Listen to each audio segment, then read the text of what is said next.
మండలం చింతలపూడికి చెందిన కొరిటాల అనిల్ కుమార్ 2022లో సుమారు 65,000తో పాడి గేదెను కొన్నారు. కొంతకాలానికి అది అనారోగ్యంతో మృతి చెందింది.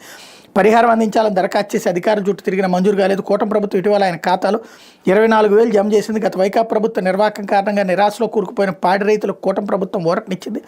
ఉమ్మడి జిల్లా వ్యాప్తంగా 5.83 కోట్ల పశు నష్ట పరిహారం విడుదల చేసింది. పాడి పశువులు, గొర్రెలు, మేకలు చనిపోతే నష్టపరిహారం ఇస్తామని వైకాపా ప్రభుత్వం 2019లో వైఎస్ఆర్ పశు నష్ట పరిహార బీమా పథకాన్ని అమలుకు తెచ్చింది.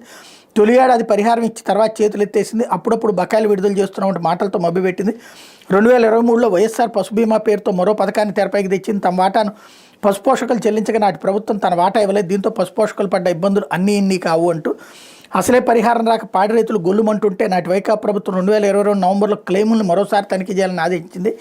సహాయ సంచాలకులు పశు వైద్యశాలలతో ప్రత్యేక బృందాలు అర్హుల్ని గుర్తించి నివేదికలు పంపిన పరిహారం ఇవ్వలేదు. పశు వైద్యులేమో బిల్లులు పంపామని ప్రభుత్వ నిధులు ఇవ్వగానే ఖాతాలో జమ అవుతాయని చెప్తూ వచ్చారు. కానీ నిధులు విడుదల చేయక నిరాశ మిగిలింది. కూటమి ప్రభుత్వం వచ్చాక పాత బకాయిలు చెల్లిస్తుందా లేదా అన్న సందిగ్ధంలో కొట్టుమిట్టాడారు.